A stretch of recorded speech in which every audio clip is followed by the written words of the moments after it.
What's up guys? Steve Craig Retro Games back with another video, and tonight I'm going to talk about 5 games for the Nintendo Wii that people possibly forgot about. Just don't discuss. Some of these are very cheap games up to kind of pricey, but it's not about the price, it's just about really fun games that nobody really talks about that often.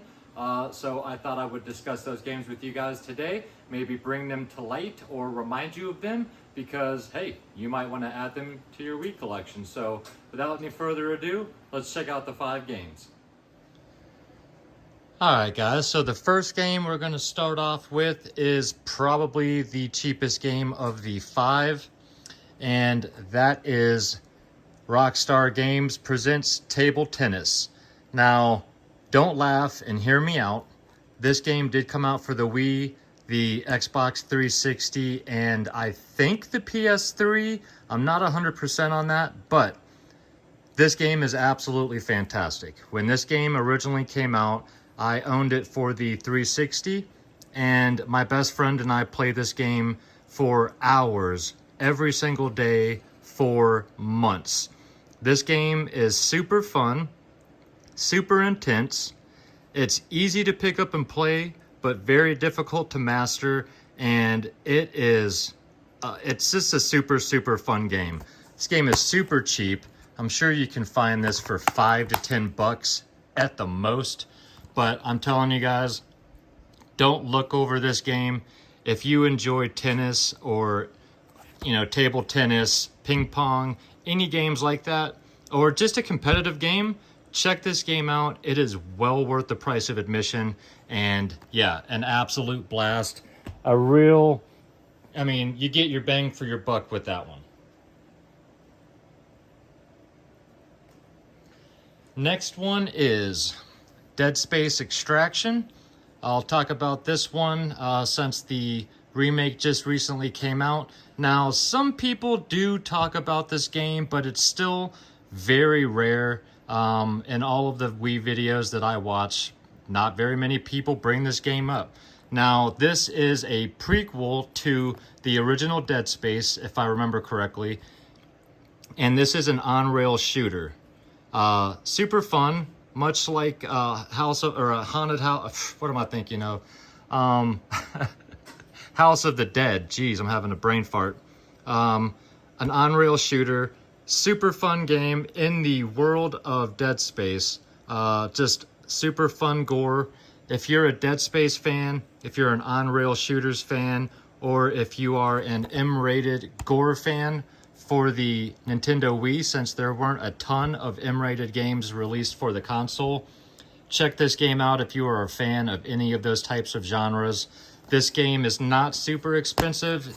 Should run you around $40 for a copy, roughly. But very fun game if you like that style of game.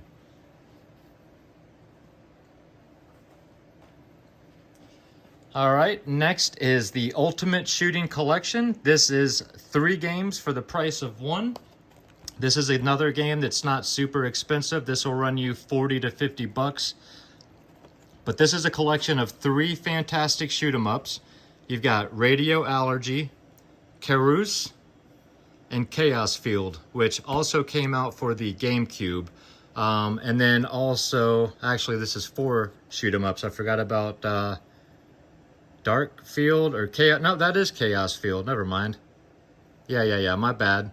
3 games. All of them are great. These 2 have kind of similar art style, but all of these are well worth the price of admission.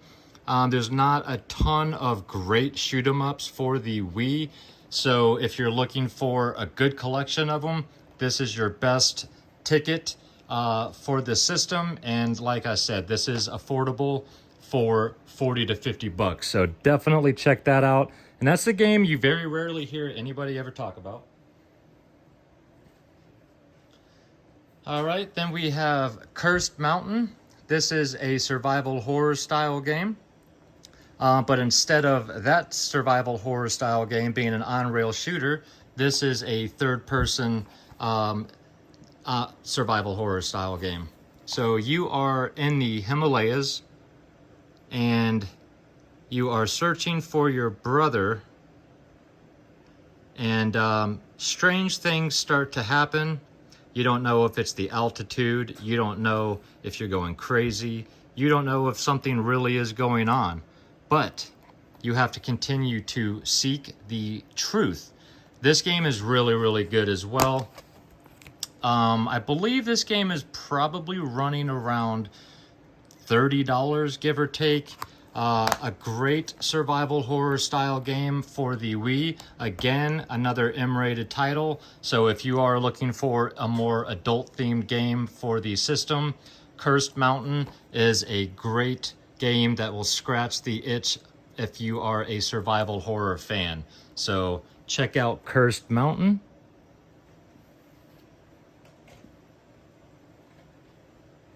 And then the last game I'm going to talk about, guys, is a game you very rarely hear anybody discuss, and that is Ivy the Kiwi. This is a very unique platformer where basically the idea is to get from the left side of the screen to the right side of the screen. Your kiwi bird continues from left to right, never stops. So you have these vines that you can draw, and you have to draw these vines in different places on the screen, and if you draw one in front of him, he'll follow that vine. So you can draw loops to get him to change directions. You can do crisscross patterns. So basically you are drawing these vines to get him to go to the different areas in each level that you are trying to explore. And it is very difficult at times to get him to go where you want him to go because it's very challenging. But he never stops. He's always charging to the right unless you change his direction. But yeah, super, super interesting game. Something that you don't see done very often. And it's very unique, and it's a fantastic game. So another one that nobody really talks about. This game will run you around $70 complete, but it is fantastic, and again, super unique and something you just don't see, not just on the Wii, but for any console for that matter. And Xseed puts out some great titles. So those are 5 Wii games that people just do not discuss very often. So did they forget about them? Alright guys, well I hope you enjoyed the video. If you did and you're not yet a subscriber, think about hitting that subscribe button for me. And if you enjoy this content, you'd like to check out a little bit more of my stuff, you can always go over to Instagram. That is Steve Craig Retro Games, same as it is down below. And of course, I drop videos every Monday, every Friday, and well, I guess just about every Wednesday now. So please leave me some comments down below, guys. Let me know what you thought of the 5 games that I showed and discussed today. And please make sure you come back Friday. I implore you. I have some pickups, but one item that I have that came from the Great White North that is quite possibly the coolest item in my entire collection now. And it's something I never thought I would ever have. And now it is in my house, in my possession, and I am just completely floored. So make sure you come back Friday and check that out, guys. So until then, thanks for watching. Take care of yourselves, guys, and keep gaming.